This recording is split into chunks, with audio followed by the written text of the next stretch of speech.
Your dog has been waiting for you to do one specific thing their entire life. Most owners believe they're doing everything right. The walks, the treats, the cuddles. They think the bond is solid. But there are 6 things your dog quietly needs from you that almost nobody talks about. And the silence around them is costing you the bond you think you already have. Here's what makes this so hard to hear. These aren't complicated things. They're not expensive. They don't take hours. But if you keep getting them wrong, and most owners do without a single clue, your dog starts to lose faith that you'll ever understand them.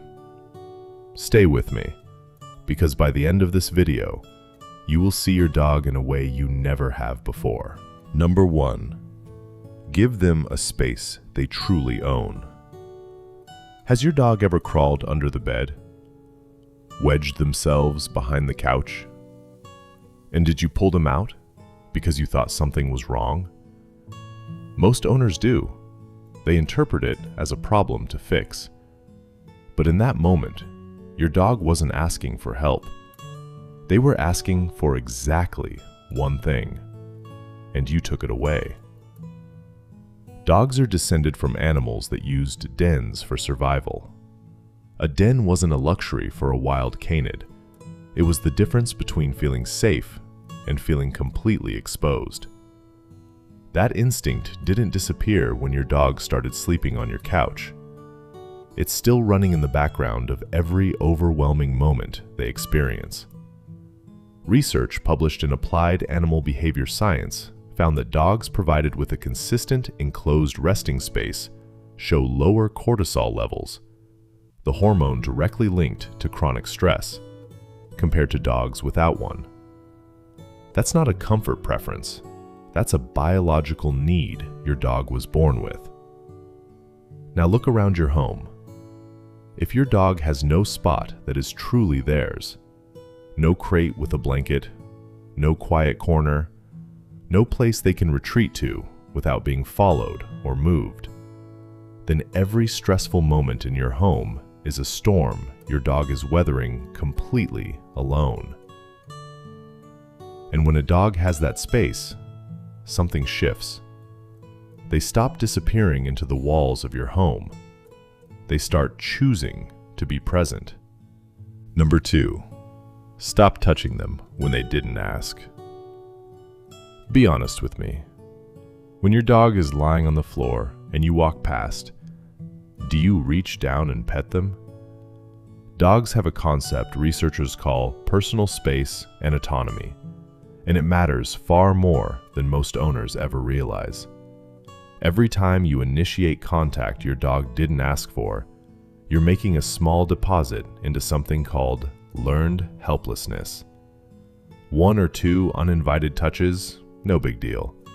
But dozens every day, week after week, teaches your dog that their body is not their own, that signals from them don't matter, that you will do what you want regardless of what they're communicating. A study from the University of Bristol's School of Veterinary Sciences found that dogs who had more control over interactions with their owners showed significantly fewer signs of anxiety and formed stronger social bonds than dogs in more handler-controlled interactions. The science is saying something most owners never want to hear. So what does a dog actually look like when they're asking? It's the chin resting on your knee, the nose pushing under your hand, the slow walk toward you that ends with them pressing their side against your leg. Those are invitations. Those are your dog choosing you. The hardest part isn't knowing this, it's doing it. Not because you trained them to, but because you became the kind of person they feel safe moving toward. Number 3, get on the floor with them. When did you last sit on the floor with your dog? Just to be there. Think about your dog's daily reality for a moment.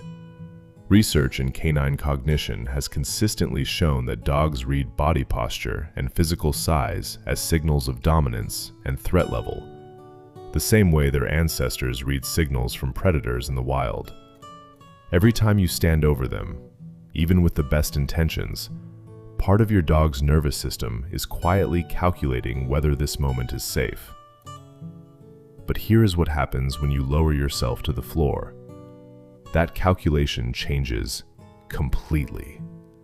Studies on dog-human interaction found that dogs approach humans in crouched or seated positions significantly faster and with more relaxed body language than they approach standing individuals, even when it's the same person they've known their whole life. The posture communicates something words never could. Most dogs will look at you differently, almost immediately. This is especially powerful for rescue dogs, shy dogs, or dogs who flinch when people move too fast. You could spend months building their confidence with treats and commands. Or you can sit on the floor for 10 minutes a day and let your body say what words never can. Number 4. Let them finish the sniff. How many times have you pulled your dog away from a smell on the ground? How many times have you shortened the leash when they wanted to investigate a patch of grass? If you're like most owners, the answer is countless. And every single one of those moments cost your dog something real. A dog's nose contains approximately 300 million olfactory receptors. Humans have around 6 million. The part of a dog's brain dedicated to analyzing scent is proportionally 40 times larger than ours. When your dog puts their nose to the ground, they are not dawdling. They are reading an entire world of information. Stopping that process mid-read is like someone closing a book 2 pages before the ending. Every single time. Every single day. Research published in Applied Animal Behavior Science found that dogs allowed extended sniffing opportunities during walks showed measurably lower stress hormone levels after the walk, compared to dogs who walked the same distance without stopping. The conclusion wasn't subtle. Sniffing is not just something dogs enjoy. It is a core mechanism through which they regulate their emotional state. When you rush your dog through their walk, you're not just cutting a walk short. You're cutting off one of the primary ways they process and recover from the stress of living in a human world. Number 5. Build a rhythm they can count on. Does your dog wait by the door right before you usually get home, even on days when you're late? Dogs don't experience time in seconds and hours and calendar dates. They experience time in patterns. Your dog has mapped their entire emotional world around those rhythms, and you are the center of that map. When the map holds, your dog feels safe. When it breaks, even slightly, even temporarily, the ground shifts beneath them with no explanation and no endpoint in sight. A study published in the Journal of Veterinary Behavior found that unpredictable daily routines were among the most significant contributors to chronic anxiety in domestic dogs. More impactful in many cases than the absence of socialization or even prior trauma. The fix isn't becoming robotic. It's being consistent in the moments that matter most to them. Number 6. Talk to them. Out loud. For real. Do you talk to your dog? Not commands. Actually talk to them. The way you talk to someone you share your life with. Most people admit they do this when no one's watching, and then feel slightly embarrassed about it. They shouldn't, because it turns out that instinct you've been quietly following is one of the most important things you can do for your dog. Dogs have lived alongside humans for somewhere between 15,000 and 40,000 years. In that time, they didn't just learn to tolerate us, They evolved to read us. Research published in the journal Animal Cognition found that dogs process speech using the same bilateral brain structure humans use, distinguishing both the meaning of words and the emotional tone they're delivered in. They're not just hearing sound, they're parsing communication. Even when the words are identical, they know when you're talking to them. Your dog has been listening this whole time. The question is whether you've been speaking.